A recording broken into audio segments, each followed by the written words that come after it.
Hello student, my name is Brojan Das. Today I am going to teach you phrasal verb.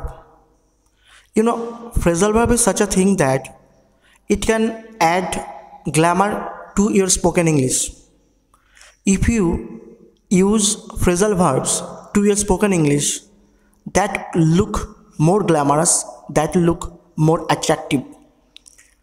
In case of debate, if you want to debate with someone else, so you should use phrasal verb, because phrasal verb is such a thing that it always creates some complex meaning which appears very difficult to the hearers. So that is why I suggest you, if possible, when the debate is going on, try to use phrasal verb so that the person with whom you are going to debate, he or she cannot understand properly what you are actually trying to say, as it is your main purpose to win the debate. So go for the phrasal verb. Now definitely a question raises in your mind, what is phrasal verb?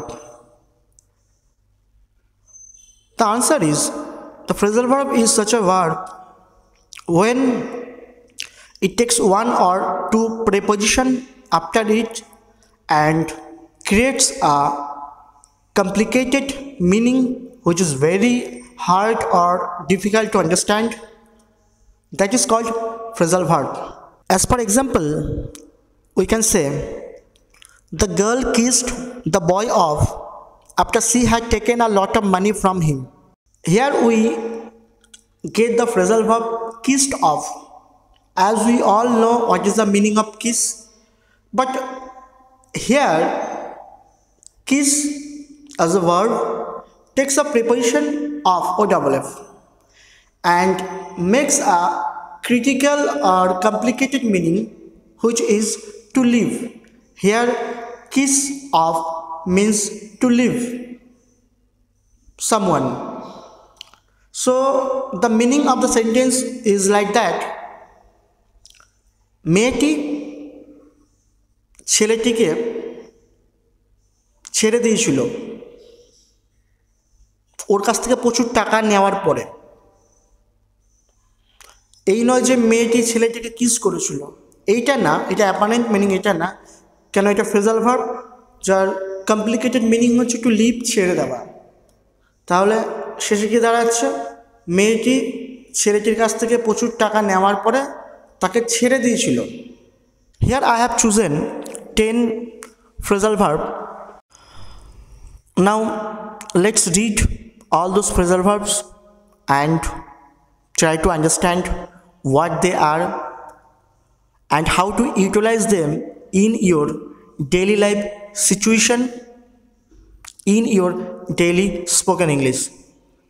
Here's the first one. Ache for. Ache for means to want someone or something very much.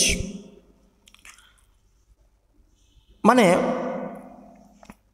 আমরা কাউকে চাই, এখন এই মুহূর্তে তার অভাব আমরা feel করছি, তাকে আমরা এই মুহূর্তে চাই, আর কোনো কিছু এই মুহূর্তে আমরা চাইছি প্রচণ্ড পরিমাণে। Example, my girlfriend has been staying in Kolkata for 2 months. আমার গার্লফ্রেন্ড 2 মাস ধরে কলকাতাতেই আছে। So you can understand how much I ache for her. তাই তুমি ভালো করে বুঝতে পারছো ওর জন্য আমি কতটা এক ফর করছি, মিন্স ওকে আমি কতটা চাইছি, কতটা মিস করছি।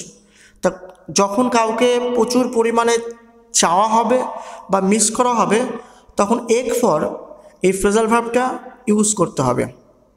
Let's go for another example. After continuously reading for 3 hours, I ache for some rest. টানা 3 ঘন্টা পড়ার পরে সত্যি আমি এখন কিছু বিশ্রাম চাইছি, কিছু আরাম চাইছি। একবার মানেই তো হচ্ছে কোনো কিছু প্রচুর পরিমাণে চাওয়া, সেটা ব্যক্তির ক্ষেত্রে হতে পারে এবং বস্তুর ক্ষেত্রে হতে পারে। এখানে বস্তুর ক্ষেত্রে হলো রেস্ট, আরাম চাওয়া। Second one, aim at means to have a strong intention to achieve something, মানে মনের মধ্যে একটা স্ট্রং ইন্টেনশন থাকবে, মনের মধ্যে একটা স্ট্রং ইচ্ছা, দৃঢ় একটা ইচ্ছা থাকবে কোনো কিছু পাওয়ার, মানে কোনো কিছু পেতে গেলে দৃঢ় একটা ইচ্ছা থাকবে। As Samit is studying with English honors, so he aims at getting first class marks in first semester. যেহেতু সমিত এখন ইংলিশ অনার্স নিয়ে পড়ছে, তাই সে এইমস অ্যাড করছে, মানে যেটা বলেছিলাম যে কোনো কিছু পাওয়ার খুবই দৃঢ় ইচ্ছা, ফার্স্ট ক্লাস মার্কস পাওয়ার জন্য এম অ্যাড করছে, মানে এই ফার্স্ট ক্লাস মার্কস পাওয়ার জন্য ও দৃঢ় হয়ে আছে ফার্স্ট সেমিস্টারের জন্য। Next, announce for, to say publicly that you support a particular politician or political party. Announce for means তুমি যদি পাবলিকলি লোকজনের মধ্যে যদি বলো যে আমি এই পলিটিশিয়ানকে আমি সাপোর্ট করি, আমি পছন্দ করি, বা এই পলিটিক্যাল পার্টিকে আমি পছন্দ করি, সে যে কোনো পলিটিক্যাল পার্টি হতে পারে, তখন যদি সাপোর্ট করো তখন অ্যানাউন্স ফর ইউজ করা যেতে পারে। My father announced for ABC political party. You can understand I cannot mention over here any kind of so-called politician's name or political party, so that is why I just used ABC. আমার বাবা তিনি announce করেছেন ABC political party. Announce for মানে এখানে ঘোষণা করা না, যেহেতু বলেছিলাম ফ্রেজাল ভার্ব একটা জটিল মিনিং তৈরি করে, তো অ্যানাউন্স ফর মিনস সাপোর্ট করা। আমার বাবা ওই বিশেষ পলিটিক্যাল পার্টিকে সাপোর্ট করে। My sister announce for prime minister mister B. আমার বোন সে প্রাইম মিনিস্টার মিস্টার বিকে খুবই সাপোর্ট করে। Next, announce against. Announce for মানে সাপোর্ট করা, অ্যানাউন্স এগেনস্ট মানে হচ্ছে ওর বিরোধিতা করা। To say publicly that you don't support a particular politician or political party. তুমি যখন পার্টিক্যালি জনসম্মুখে তুমি বলবে যে এই বিশেষ পলিটিশিয়ানকে আমার পছন্দ হয় না, এই বিশেষ পলিটিক্যাল পার্টিকে আমার পছন্দ হয় না, তখন অ্যানাউন্স এগেনস্ট ইউজ করতে হবে। He personally announces against our state chief minister. আমি দেখি যে সে আমাদের রাজ্যের মুখ্যমন্ত্রীকে অ্যানাউন্স এগেনস্ট করে, তাকে পছন্দ করে, সবসময় তার এগেনস্টে কথা বলে, সবসময় সে যা কাজ করে তার বিরুদ্ধে কথা বলে। Announce against. Next, answer back means to give reply rudely, অভদ্রভাবে মুখের উপরে জবাব দেওয়া। You know that day only a student of class 7 answered me back. I was really shocked about it. জানিস তো সেই দিনকে অনল নামে ক্লাস 7-এর একটা ছাত্র আমার মুখের উপরে জবাব দিয়ে দিল। ওর এই জবাব শুনে আমি পুরোপুরি অবাক হয়ে গিয়েছিলাম। আরেকটা এক্সাম্পল দেখা যাক। হ্যাঁ, you don't to ever try to answer me back as you are junior to me, do understand? এই আমি তোকে বলছি যে তুই আমার মুখের উপরে এরকমভাবে জবাব দিস না, আমার মুখের উপরে এরকম উত্তর দিস না, তার কারণ তুই আমার থেকে অনেক জুনিয়র, বুঝতে পারলি তো? Next, 6, answer for, to be responsible for something bad or to be punished for something bad. হয়তো কোনো একটা খারাপ ঘটনা ঘটে গিয়েছে তার জন্য দায়ী থাকা, বা কোনো একটা খারাপ ঘটনা ঘটে গিয়েছে তার জন্য শাস্তি পাওয়া। ওকে, এক্সাম্পল দেখা যাক। I do not understand one thing, if a student makes a mistake in the classroom, why are the parents bound to appear in the school to answer for? একটা ব্যাপার আমি কিছুতেই বুঝে পাই না যে যদি কোনো ছাত্র ক্লাসরুমের মধ্যে কোনো ভুল কাজ করে, তাহলে কেন তাদের প্যারেন্টসদেরকে, তাদের মা বাবাকে বাধ্য করা স্কুলে আসতে, আনসার পার করতে, তার দায়ী হতে, তার কৈফিয়ত দিতে।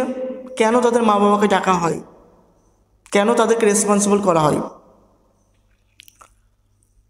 Next, arrive at.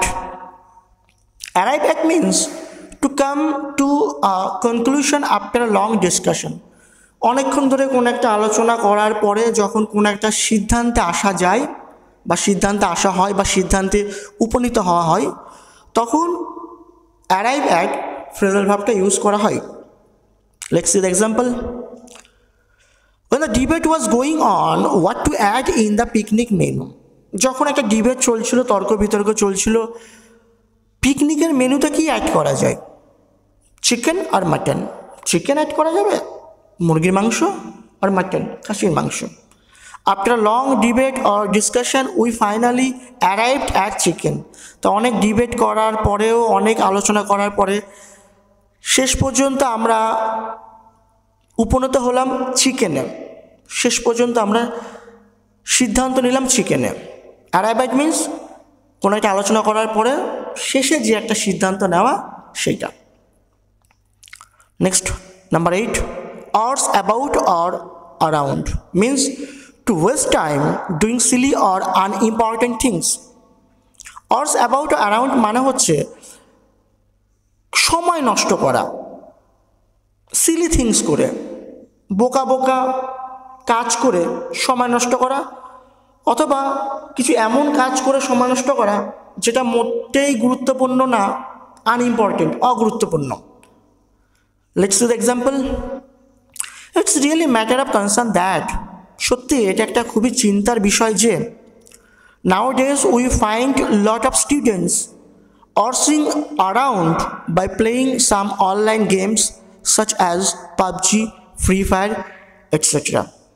সত্যি এটা একটা খুবই চিন্তার বিষয় যে এখনকার দিনে আমরা অনেক ছাত্রদেরকে দেখি তারা তাদের সময় ফালতু ফালতু কাজ করে নষ্ট করে, যেমন কিছু অনলাইন গেম খেলে, PUBG, Free Fire, এই সমস্ত অনলাইন গেম খেলে তারা তাদের সময়টা নষ্ট করে।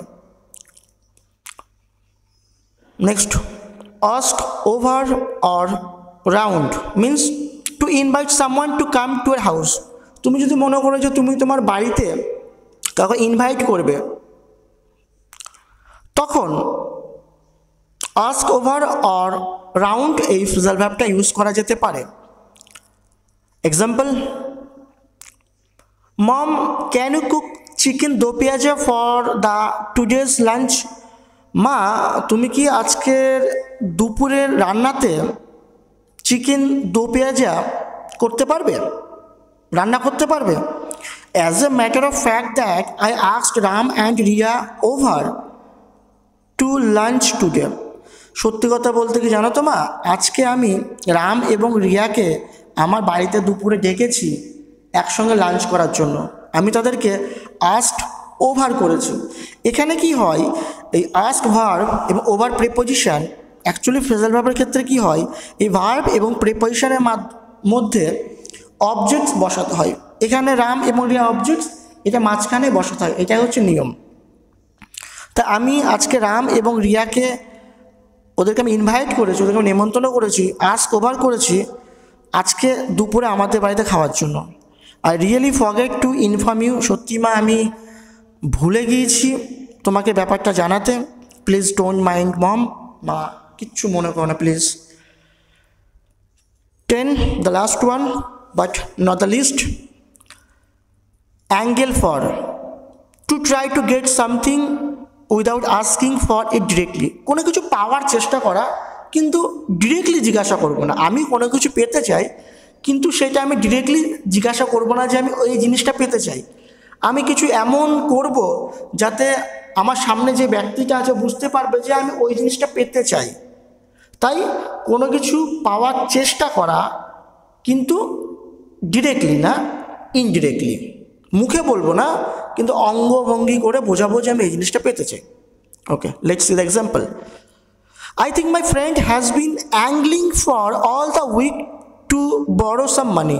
আমার মনে হয় আমার বন্ধু একটু অ্যাংলিং ফর করে বেড়াচ্ছে এই সপ্তাহ ধরে, মানে এই সপ্তাহ ধরে আমার আশেপাশে একটু ওই ঘুরঘুর করছে ওই টাকা পাওয়ার জন্য। টাকা তো সরাসরি চাইতে পারছে না, একটু অন্যরকমভাবে ফ্যামিলির ফিনান্সিয়াল ব্যাকগ্রাউন্ডের কথা বলছে, ব্যবসাতে লস হয়ে গেছে, এই সমস্ত কথা বলছে। এই সমস্ত কথা বলে আমার কাছে টাকা হয়তো ধার করার চেষ্টা করছে, ডিরেক্টলি চাইতে পারছে না, indirectly. On the last occasion I lent him some money but he still didn't return it. আমার মনে আছে শেষবার আমি তাকে টাকা ধার দিয়েছিলাম, কিন্তু সেই টাকা সে এখনও আমাকে ফেরত দেয়নি। This time I am not going to repeat the same mistake by lending him the money once again. এবার আমি আর একই ভুল করছি না তাকে আবার টাকা ধার দিয়ে। So that's all for today. If you really like this video, please subscribe the channel and press the bell icon to get more videos. Thank you.